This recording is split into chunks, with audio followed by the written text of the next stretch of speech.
This is 5 on your side at 5. Focused on you. Tonight, yet another deadly car crash in downtown St. Louis has city leaders saying enough is enough. Thank you for joining us. I'm Ann Allred. The latest crash happened last night at Convention Plaza near the Dome at America Center. A car overturned on the street. 5 on your side's Diamond Palmer is live outside City Hall with reactions. And what solutions are city leaders suggesting, Diamond? Well, Ann, Alderman Rasheen Aldridge says things like roundtable discussions as well as rehabilitation programs for dangerous drivers need to happen. Tonight, St. Louis police say they're still trying to determine if speed was a factor for last night's crash. Bent street signs and leftover car parts. The remnants of a deadly car crash on Convention Plaza.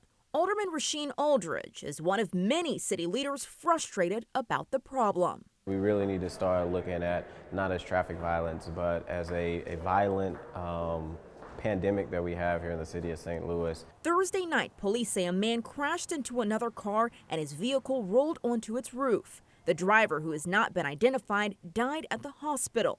The other driver was seriously injured. It happened not far from where Janae Edmondson lost her legs after attending a volleyball tournament, and weeks after a mother and daughter were killed in a crash after the Drake concert on 18th and Olive. St. Louis has some very long blocks, and just because you have a camera at the end of the block may not catch the person. So how do we really start to upgrade our infrastructure? I am the sponsor of Board Bills 105 and 106. Alderman Shane Cohn has introduced bills for automated cameras and to create a neighborhood traffic safer improvement fund. During a Friday Board of Aldermen meeting, several bills were discussed, including ones on speed humps and the Automated Camera Enforcement Act. But Aldridge says the solution is also putting boots back on the ground and proposes roundtables and rehabilitation for dangerous drivers.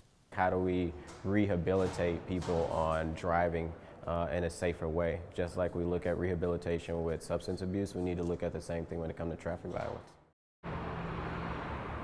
The next Board of Aldermen meeting will be held March 8th, and that is the last time for this session to introduce new bills. Reporting in St. Louis, Diamond Palmer, 5 on your side. Not too far from last night's deadly crash, an out-of-town volleyball player lost her legs when a man hit her while speeding downtown last year. The case got national attention, and jury selection began in that case today. Our Christine Byers is here to tell us the extra steps officials have had to take to make sure attorneys can pick an impartial jury. Christine. And normally in the city of St. Louis, about 140 residents get summoned for a jury duty during trial weeks. But in the case of Daniel Riley, court officials summoned 3 times that amount, given how much publicity this case has gotten. Janae Edmondson was walking to her hotel with her parents on February 18, 2023. The Tennessee teen had just played a volleyball game when police say Daniel Riley sped through a yield sign, struck another car, and pinned her between another car, severing her legs. Riley was charged with assault, armed criminal action, and driving without a license. The assault charges carry a maximum of 7 years, but prosecutors could push for much more time if he's convicted of the armed criminal action charge.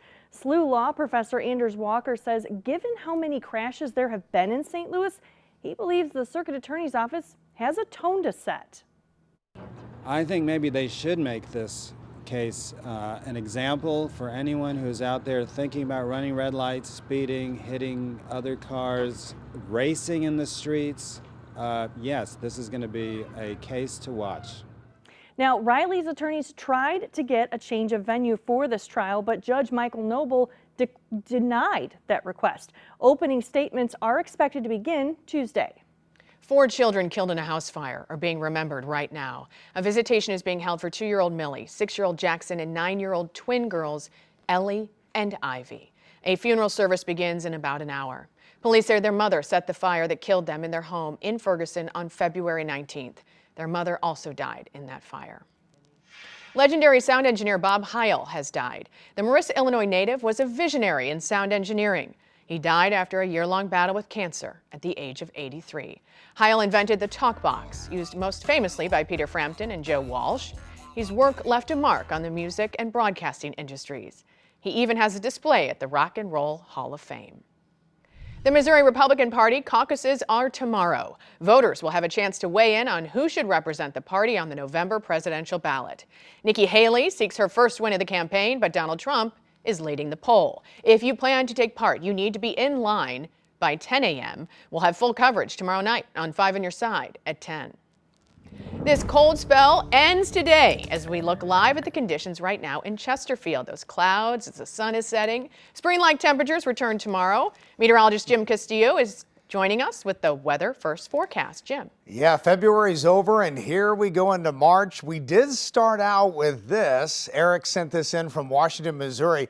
Just a trace of snow and some ice pellets out there, but we're clearing now. So areas of fog possible where you had that precip, and again, not expecting that to be too dense, but much warmer for Saturday, windy and very warm on Sunday. I'll have the numbers coming up in Maine weather, and we'll talk a little bit more about February coming up and how it ended up. Very warm, obviously. So future fogcast here, a little bit showing up. Not everybody will see it.